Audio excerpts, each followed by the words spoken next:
can't do this without whiskey. Someone get the man the whiskey.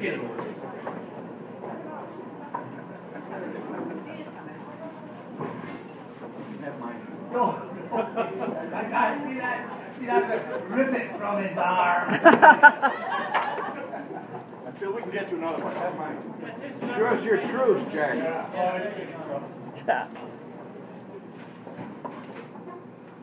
Ladies and gentlemen, for gold, the merchant ploughs the main. The farmer, he ploughs the manor. But glory is the soldier's prize. The soldier's prize is honour.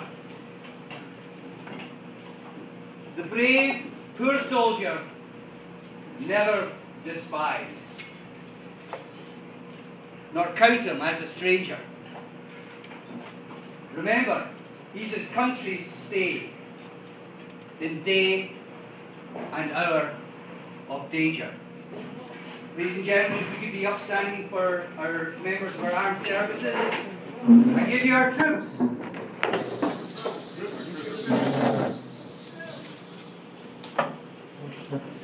Okay, sit down. Good evening, ladies and gentlemen. It's nice to see you all again. And some new faces out there. But the regulars that have been here over the years, you know me as a very enthusiastic amateur Burnsonian. I'm very passionate about Burns. But like many amateurs, when called upon to actually say something and get up in front of people and talk about it, I do get pretty nervous. So, my wife, Pam, where are you? Where are you, darling? Whose birthday it was yesterday, by the way.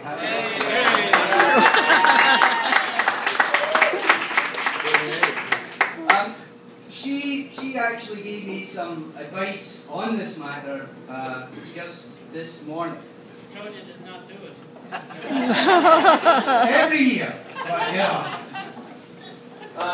She said that she'd read somewhere that to a speaker to be put at ease, to relax, to remove any nervousness from the speech, what he needs to do is imagine all the audience naked. So, ladies and gentlemen, I've decided to give this a shot and see if it works. So, to help me in this, I'd like all the women to move to the front of this.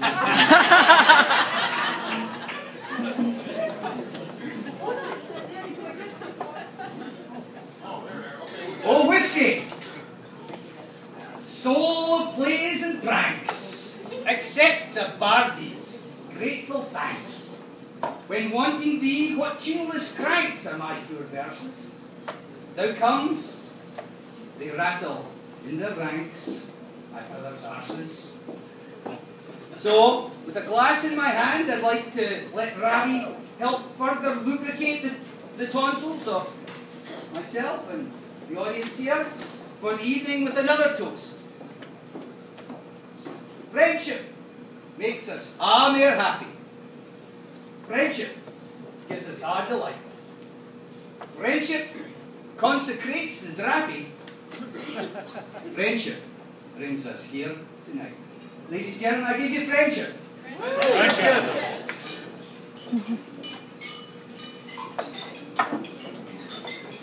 So, in the fashion of the young Robbie Burns, let us embark on an evening of good Scotch drink.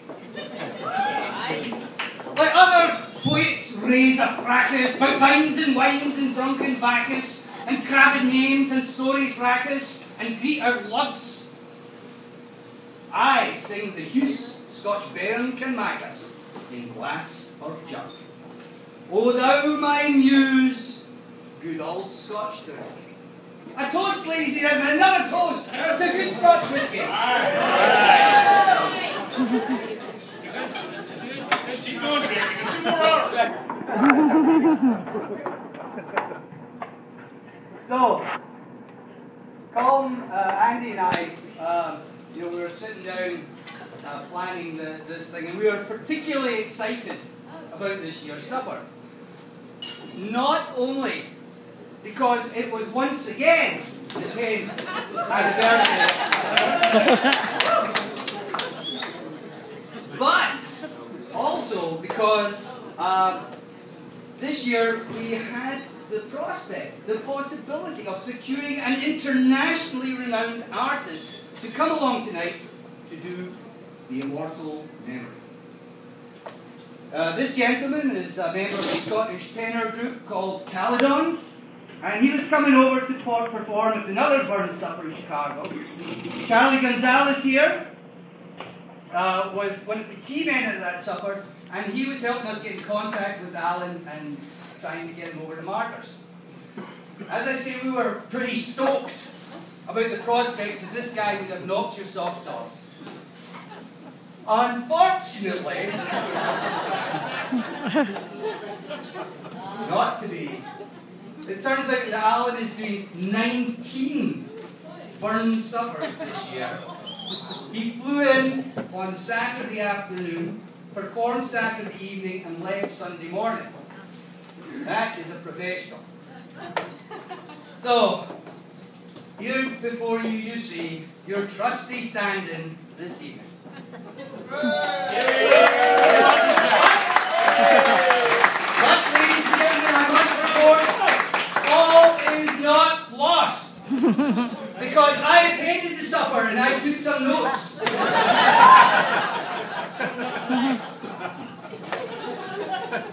There was well over 30 things that Alan mentioned that are well worthy of me recounting this evening. Unfortunately, due to the level of my imbibement that evening, I only actually remember a couple of things. First thing was kind of interesting, and I'll just share this with you. But it shouldn't be a surprise. You know, I always thought that Burns had died from sort of overdosing on alcohol and women and stuff like that. But it turns out that he actually died from an infection from a dental procedure. Burns had bad gums, and of course, anybody who knows anything about Scottish dentition, this probably doesn't come as a surprise. But I was surprised to hear that, so I learned that. The second thing that Alan used as a professional Burns speaker, he had this mnemonic, this tool he used for his presentation. And he actually used the word Burns as the mnemonic. B for benevolence, that is promoting equality throughout mankind. U for understanding, for distilling such works as Paine's The Rights of Man into that incredible anthem, A Man's a Man for All That. R for romanticism. He influenced a whole cadre of poets, including Coleridge, Shelley, Byron, and of course, much more recently, Bob Dylan. True. And lastly, N for nationalism. Now, not the xenophobic variety that might take umbrage at the neighbours to the east and south, but the type of nationalism that might love and foster a culture. The last thing I actually remember that Alan talked about was his story of his ride from O'Hare Airport after being picked up by Charlie here. Apparently, Alan's flight had been delayed, and so Charlie had to hang around the lounge for quite a while, waiting for the airport to come in. And so Alan got picked up and they piled in the car, and they were driving along to the hotel. And on the way, they noticed a police car behind them. So they're driving 1 mile, police car still behind. 2 miles, police car still behind. 5 miles, the police car, lights come on, blue lights, pulls Charlie's car over. Good evening, sir, says the officer. We've been following you for the last 5 miles, and we're stopping you as part of Mayor Emmanuel's new Good Drivers Award program. It's designed to promote good relations between the police and the public. Because of your excellent lane usage, impeccable signalling, and the fact that your speed at all times was 1 mile below the posted speed limit, thereby enabling the safest and quickest use of the road for yourself and other commuters. Unfortunately, Charlie at this point made the mistake of opening his mouth. Thank you, officer. But what do you expect me to do when I'm drunk as a skunk? True story, ladies and gentlemen. But anyway, I'm glad to see that Charlie's here tonight, so everything must have worked out okay. Enough stories from that summer. Tonight, I'd like to do something different from the type of presentations that you're familiar with me doing in the past. In the past, you've heard me passionately harangue you about Burns the Patriot. I've bored you with Burns the Romantic. I've badgered you with my views on Burns the Radical and Revolutionary. I've blathered about the ploughman poet, the poet of the people. You'd even see me actually froth at the mouth about Burns the social commentator, the critic of the Uncle Good. I've regularly droned about the poet who could use subjects of the least significance, like mice and lice and such like, to drive poetry that transcended the stated lowly subject matter to deal with much larger and philosophical issues. You've heard me before excitedly postulate about Burns, the original rap artist. Think about that. Think about it.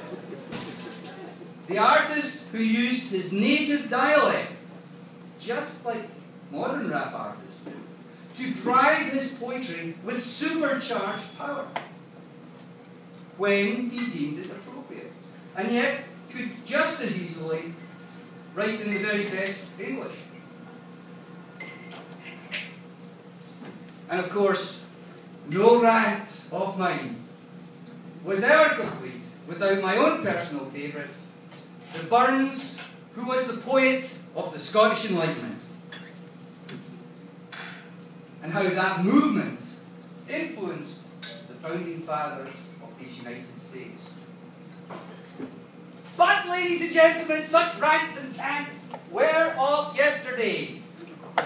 Quite probably you'll hear them tomorrow's tomorrow. But tonight, ladies and gentlemen, let tonight be about Burns the Carouser.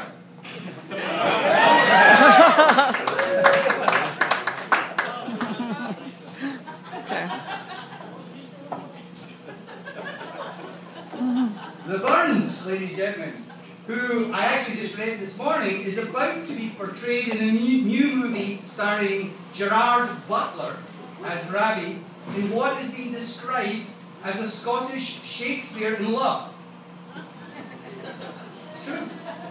The film apparently will focus on Rabbie's love life.